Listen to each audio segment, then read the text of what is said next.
Good afternoon, Eddie. Good to see you.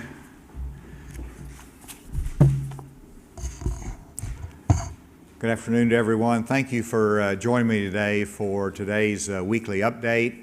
I'm joined today by Secretary Jose Romero of the Department of Health and Secretary Johnny Key of the Department of Education. And before we go into discussing the latest numbers on COVID, I did want to make some comments on the special session that is ongoing. As you know, the focus of this session is passing the largest tax increase in Arkansas history, nearly $500 million of tax relief each year when it is fully implemented. All taxpayers will benefit from this tax reduction plan. Lower income individuals will see a greater percentage reduction in their taxes than any other category group. Over 100,000 low-income Arkansans will have their state income tax liability totally eliminated by this plan. And as you know, it reduces the rate, with the top rate being reduced to 5.5% next year, 5.3% in 2023. This will increase our competitiveness as a state in attracting industry and talent to Arkansas. And so all taxpayers benefit from this. Obviously, those taxpayers that pay more taxes will benefit because of the lower rate as well. And I want to applaud the General Assembly for this morning's work in keeping the focus on this historic plan. In regards to the effort that has been introduced or attempted to be introduced to show Arkansas's appreciation for law enforcement, I fully support the increase in pay of our law enforcement officers. They are on the front line. We want to show our respect to them. We want to make sure they have an income that can provide for their family. Today I spoke with both Sheriff Marty Boyd of the Sheriff's Association and Chief Gary Sipes of the Association of Chiefs of Police. They both agreed that a tax credit does not increase the salaries of law enforcement officials. And if you worry about our low pay, and some people say that our law enforcement pay is ranked 49th among all the states. Well, if you give a income tax credit, that does not change that ranking. It does not change their salary. And we should worry about their low pay, but the answer is let's increase the salaries. A tax credit is hard to apply just to law enforcement and not to include all of our first responders, firefighters that are on the front line, and other frontline workers. And if you give them a tax credit, again, that does not change their base pay and their ranking, our state's rankings in that regard. The best policy is to lower the taxes for everyone and to work on increasing the salaries of law enforcement officials. It does start with the state because we have a responsibility for the Arkansas State Police and that law enforcement entity, and we want to assume that responsibility. We want to look at that more closely, and I expect that we're going to have an effort in the future to increase the pay of our state responsibility, which is our state troopers and other state law enforcement agencies. And so we will work to increase that, but county and municipal officers are paid for by local government. And the state would be remiss in our responsibilities to education and to other essential services of the state to assume a responsibility of local government. The state should not assume that responsibility for local law enforcement. It would be a bad precedent to do that. Notwithstanding that, I've directed Secretary Jamie Cook to work on a plan to increase Arkansas State Police salaries and then to see if there are some specific ways to encourage or incentivize local governments to raise the salaries of local responsibility because that is the responsibility that they have.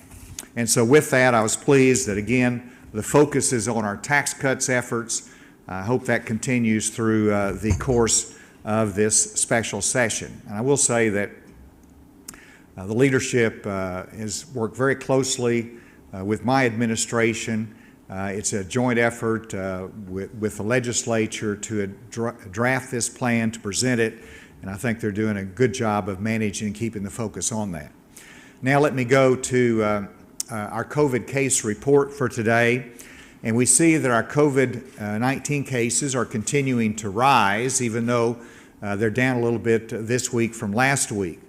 But compared to last week, in terms of our active cases, we have 1,700 more active cases this week than last week, and we have 48 more current hospitalizations.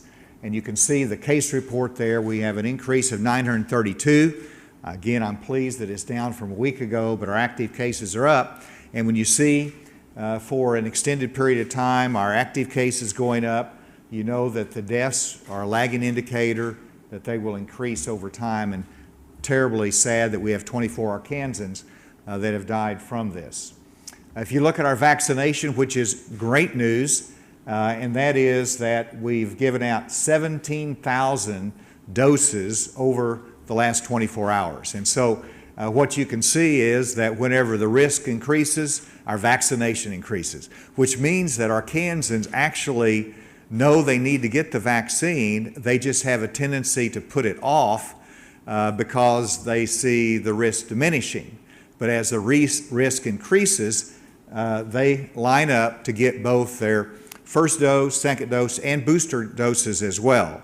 And that is a point of emphasis that I want to make today, and Secretary Romero will make it as well, is that studies suggest that vaccinations become less effective over time, especially in people age 65 and older.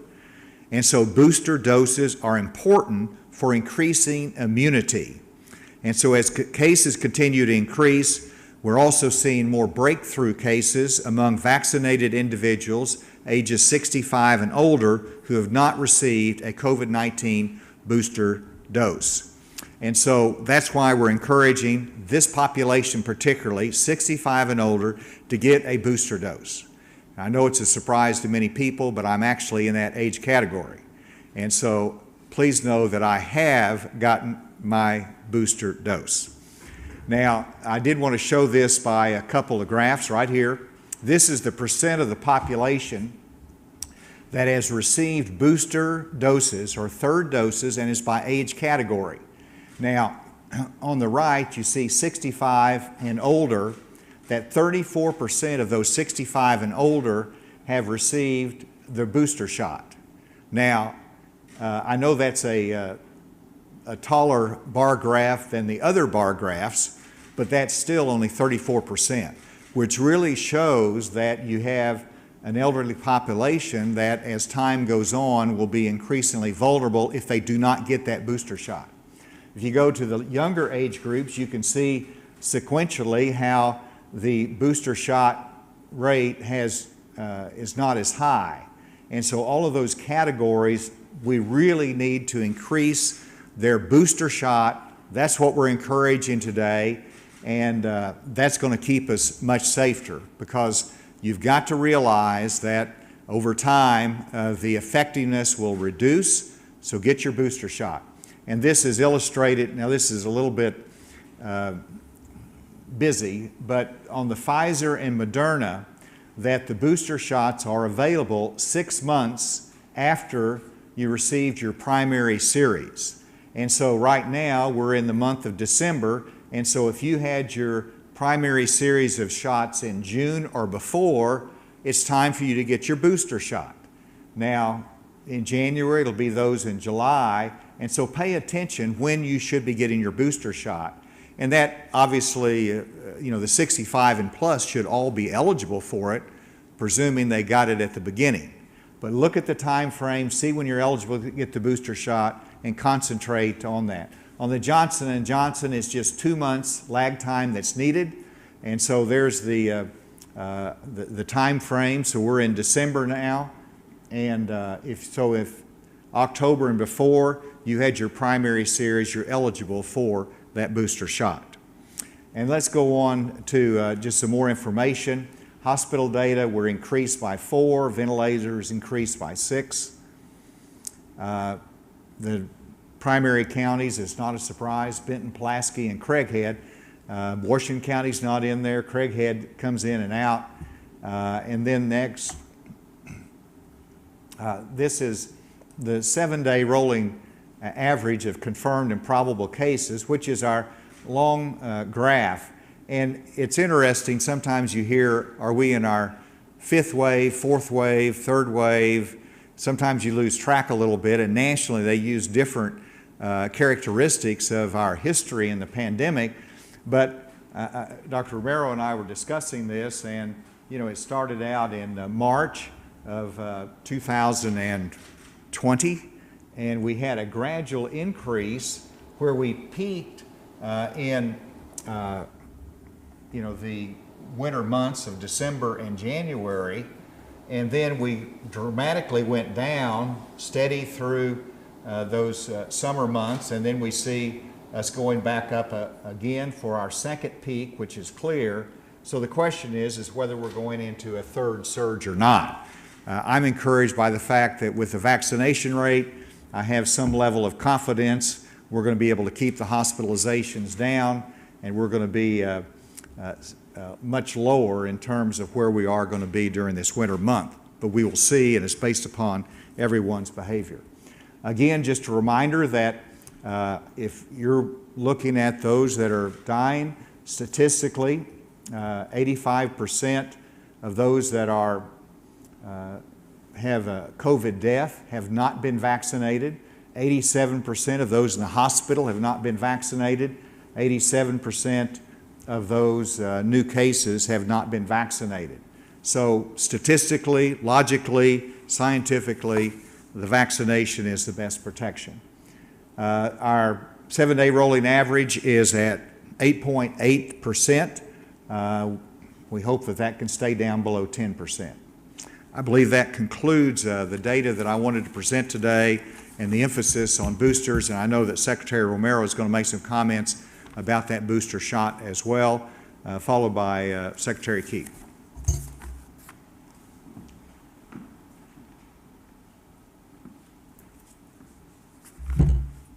Thank you, Governor. So again, to emphasize the issue of the booster for all individuals that are appropriate age to this, they should receive it. In particular, we're worried about the 65 and over, which have the greatest risk of adverse outcome. We know that the vaccines are effective. They wane over time. That's not something that we don't know about. We know that vaccines tend to take less hold in the older population, and we need to boost or re-immunize at intervals. What we're learning about these vaccines is that this may not just be a 2-dose vaccine, this may be a 3-dose vaccine. We have vaccines that are 3-dose vaccines, especially for adults, and this may change in the future.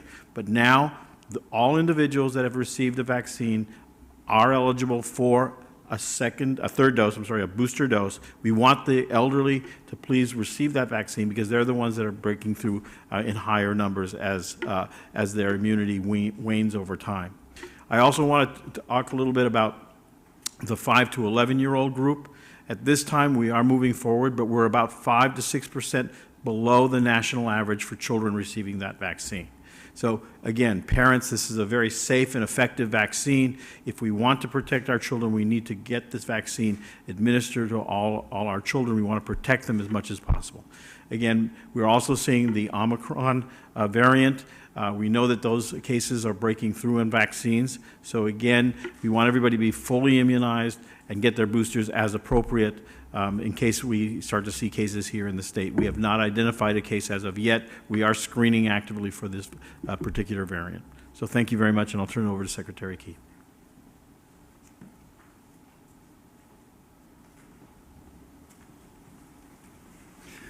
I'm going to keep with the theme of vaccinations today. Earlier in the year, we talked about getting an updated version of the kids guide that we distributed last year.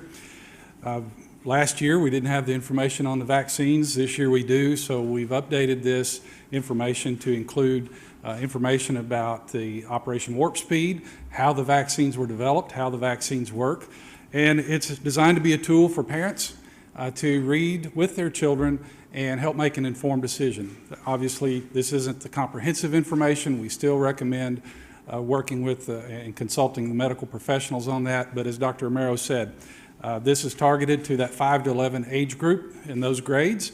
And these booklets have been drop shipped to the districts. That began last week. So over the next few weeks, hopefully before the Christmas holiday, these will be distributed throughout the elementary schools in the state. We'll be making them available to the health department and other state agencies that interact with students and families of kids within this age group. We also have obviously an English version and a Spanish version for our Spanish-speaking families out there as well. And as I said, those brochures have been sent directly to the schools. So if you're interested in making sure you get a copy of this, consult and call your child's school and ask them if they haven't distributed it yet to make sure that they are distributing those as soon as possible. And with that, I'll turn it back to the governor.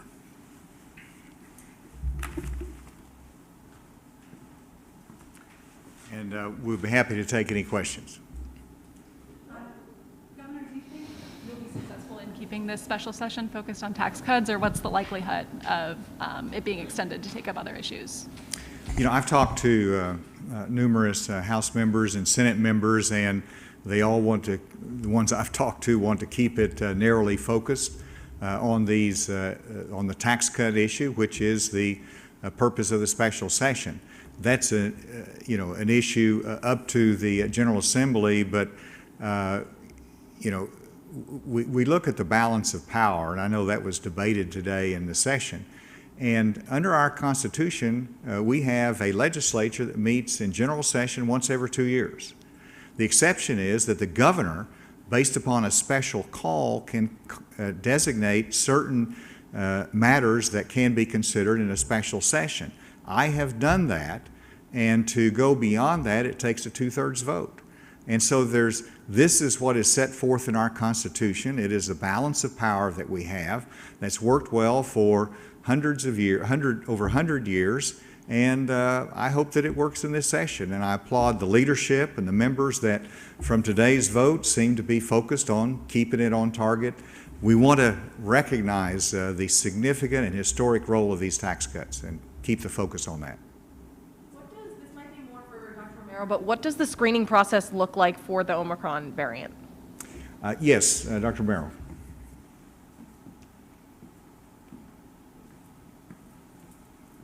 So we currently have two processes for this. One is that we take random samples that are positive and send to the CDC or to a laboratory that's partnered with us to sequence them. The other is that we take our positive samples, and because we know that a certain type of test will be missing a band for that particular, or one of the markers for it, we can use those positives, we can use that test to screen the positives, and then focus on those positives as particularly important to be sequenced. So we have two methods to do this at this time, and we're actively screening at this point. And at this point, we have not identified the Omicron variant here in Arkansas, even though it's in a couple surrounding states. The issue with boosters in the 65 and older population, how big an issue are the breakthrough cases in terms of cases and hospitalizations compared to people who are not vaccinated at all? I would have to look at the data. Do you want to address that? Because I think that's a specific data question.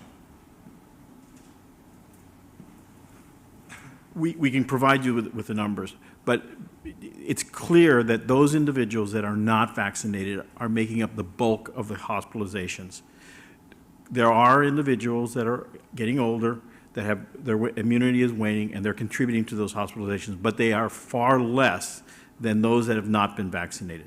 We know that that group that have been vaccinated and are older, and they're getting further and further out from their vaccine initial series completion, are becoming more at risk. That is why we want everyone, and in particular the older group, those individuals that are in long-term care facilities who are being cared for, have the legal authority to authorize those vaccines with other persons, to understand that it's important to get that vaccine.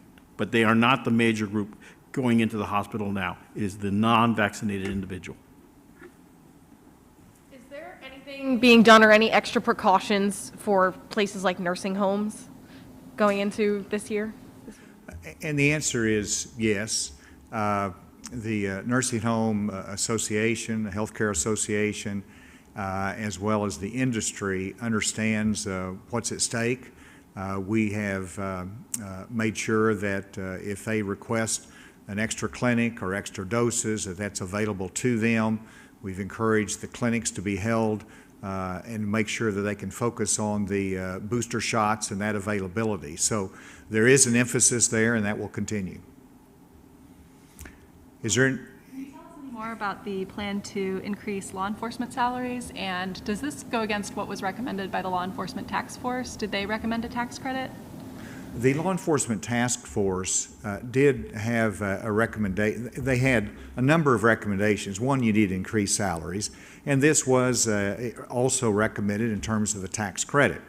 Now, probably, there's been probably over 6 or 7 of the recommendations that have already been adopted. That recommendation, I understand where it's coming from, but as I look at it, I believe the best policy is raising the salaries versus that tax credit. And I think there's many, in fact, that bill was offered in the last general session and was not adopted. And so I think the better policy is raising salaries.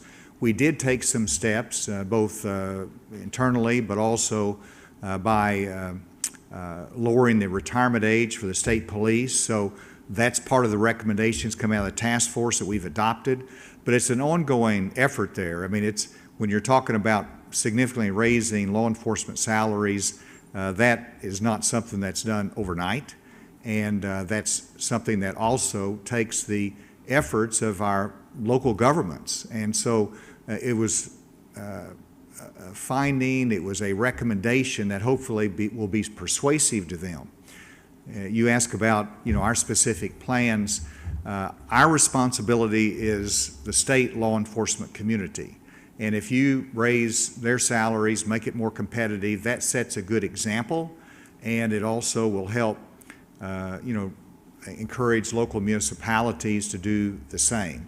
That's their responsibility, and there might be some other ways that Secretary Cook will look at, learning from other states, that can be useful for the states to incentivize, but that's going to take a little bit longer time to study that. Is there anyone on the remotely to ask a question? Hey, Governor, this is Michael Wilson with 5 News of Northwest Arkansas. We saw recently that UAMS put out a study saying that Arkansas could be getting ready for a third wave, or they're warning of a third wave. I guess, what are your thoughts on this study and measures that we can continue to take? Whose study was that? It's like UAMS. Okay, UAMS. Yes, we regularly review those studies, and certainly I think Dr. Romero has said, it looks like we're getting ready for a third wave, but the question is, how high a wave is it? How is the wave going to impact hospitalizations? And those are the unknown criteria. And you see that current wave that's increasing across the United States of America. And actually, I think Arkansas is pushing back on it. We're holding our own as best we can with emphasis upon the vaccinations. So we'll see where it goes, but at this point, it looks like it's starting that third wave. We will see. Hopefully, it'll be much flatter than the previous waves. Did you have additional comments? That's good. Any other questions? Okay.